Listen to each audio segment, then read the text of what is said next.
All right. I now recognize Representative Stauber from the great state of Minnesota. Thank you very much, and to our witnesses, thanks for your testimony. It's from your experiences, it's very compelling.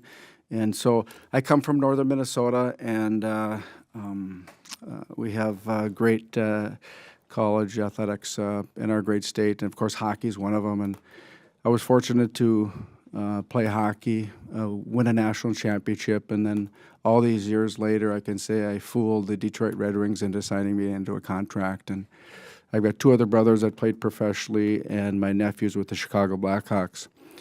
I have to tell you, though, I haven't heard a lot about schooling and grades and education, because eventually we're done.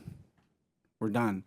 And so I would like to talk more of the focus on what are you doing with the student athletes that come in sometimes when they come from underprivileged homes or what have you, and they're making really through the NIL making a good, some good money.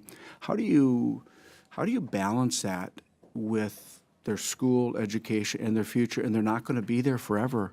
Mr. Tourette, I'm sure you saw people waste a lot of money, right? And all of a sudden, one day it's over.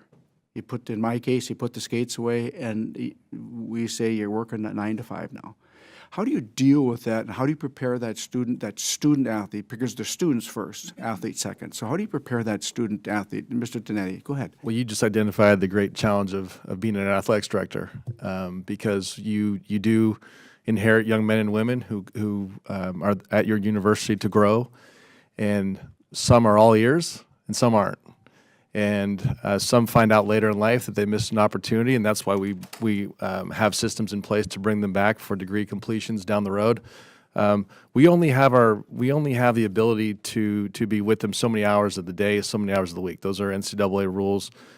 So we have to make the best use of those. I'll give you one example to answer your question of how we educate them. We have what's referred to as Alston money, and that we are allowed to provide our student athletes up to $5,980 per year.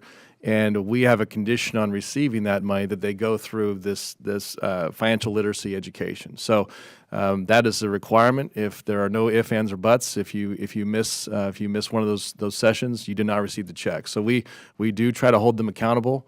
And it's not a perfect science, because we are dealing with 18 to 22-year-olds, in some cases 23-year-olds, and so. But it's the great challenge of being an athletics director, candidly. Mr. Smith, can you give us your thoughts on what would happen if some of the proposals we've talked became law? And before you answer that, I will just say that I am one that not necessarily would support the government being involved and forcing you on this. I would rather have the NCAA and the institutions and the professionals at this table make those decisions. But if need be, we in Congress could help out, but I just see that the less Washington gets involved, I think the better off the ultimate outcome can be, especially in this situation. So give me an example. If we put laws forward, what does it do? Well, first of all, your premise, I'm 67. I was an athletic director at the age of 29. And trust me, I never wanted to come to the federal government to ask for help. Okay? But we've reached a point where interest groups, pressure groups, lawyers, politicians, whoever, have made it very difficult for us to come up with a strategy to deal with the issues that we're dealing with today. And frankly, as you heard in the ratings of our faith and the NCAA structure to be able to deal with it, we don't see that happening. So that's why we're here. It's that simple. We need the leadership help that is represented in this room. So, I really believe that accepting one of the laws that's been talked about earlier, one of the bills that has the elements that we've already talked about, it's very important to try and get across to everyone so that we can get it passed.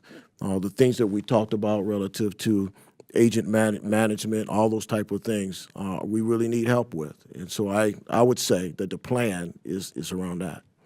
Thank you. Ms. Solomon, I really, really appreciate your comment about taking care of our athletes, both their mental health and when they're injured. We do need to make that a priority. We can't, when an athlete gets injured, you can't just put them aside. They're part of the team, and the mental health part of it is really, really important for me too. So I'm out of time, but thank you, witnesses, for your testimony, and appreciate your athleticism.